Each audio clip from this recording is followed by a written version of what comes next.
Jonas, lève-toi et va à Ninive, la grande ville. Tu diras aux gens là-bas, Dieu voit toutes les mauvaises actions que vous faites. Et il y en a assez de votre méchanceté, assez. Voilà ce que toi, Jonas, tu vas aller leur dire. Lève-toi et va à Ninive. Jonas se lève, mais s'enfuit.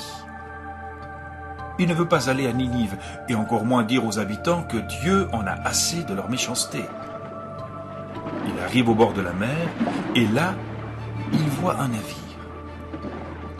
Jonas donne de l'argent aux marins pour aller avec eux dans un autre pays, très loin, à l'opposé de Ninive, le plus loin possible de Dieu et de sa mission. Dès que le bateau est parti, dès qu'il est loin des côtes, Dieu envoie une terrible tempête sur la mer. Les marins ont très peur et hurlent « Au secours !» Et chacun prie son Dieu de calmer la tempête. Mais rien n'y fait. Et la tempête continue. Jonas est au fond du navire et il dort. Il dort profondément. Le capitaine du navire crie « Lève-toi, dormeur !» Et Jonas, que fais-tu là? Comment peux-tu dormir? Appelle ton Dieu, prie-le, supplie-le. Le navire est prêt à se briser. Ton Dieu va peut-être nous sauver. Jonas raconte. Je suis un serviteur de Dieu, le Dieu qui a fait le ciel et la terre. Dieu m'a donné une tâche à accomplir, mais moi, je me suis enfui loin de Dieu, le plus loin possible. Et voilà pourquoi la tempête est venue. C'est ma faute. Jetez-moi dans la mer, et elle se calmera. Mais les marins n'écoutent pas Jonas. Ils rament de plus en plus fort, mais en vain. Les marins prient alors le Dieu de Jonas. « Pardonne-nous, mais ce n'est pas notre faute. » Ils jettent Jonas dans la mer, les vagues le recouvrent, et il disparaît sous l'eau.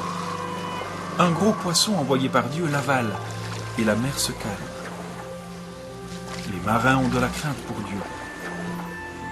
Durant 3 jours et 3 nuits, Jonas est dans le ventre du poisson.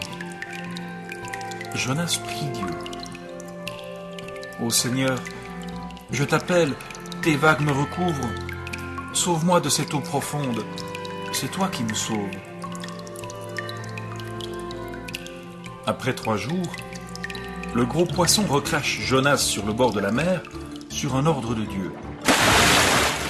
Dieu appelle Jonas une 2e fois, en lui disant « Jonas, lève-toi et va à Ninive, la grande ville. J'en ai assez de la méchanceté des gens. Tu parleras là-bas comme je te le dirai. » Cette fois, Jonas va à Ninive. La ville est grande. Il faut 3 jours pour la traverser. Et Jonas crie « Dans 40 jours, Ninive sera complètement détruite.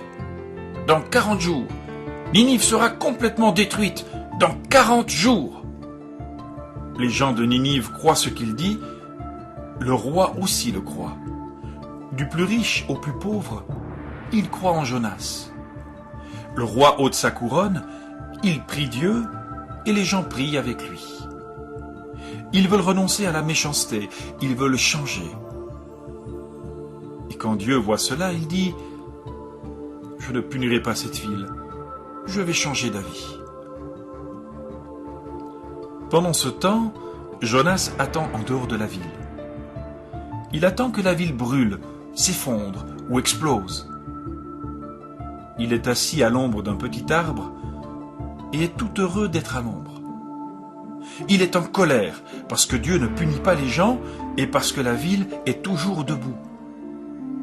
Il est en colère, vraiment pas content. Dieu fait luire le soleil et fait sécher l'arbre. Jonas est furieux contre Dieu à cause de l'arbre qui ne donne plus d'ombre.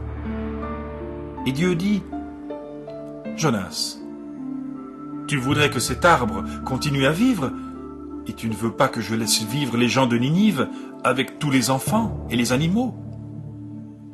Ils ignorent ce qui est bon pour eux.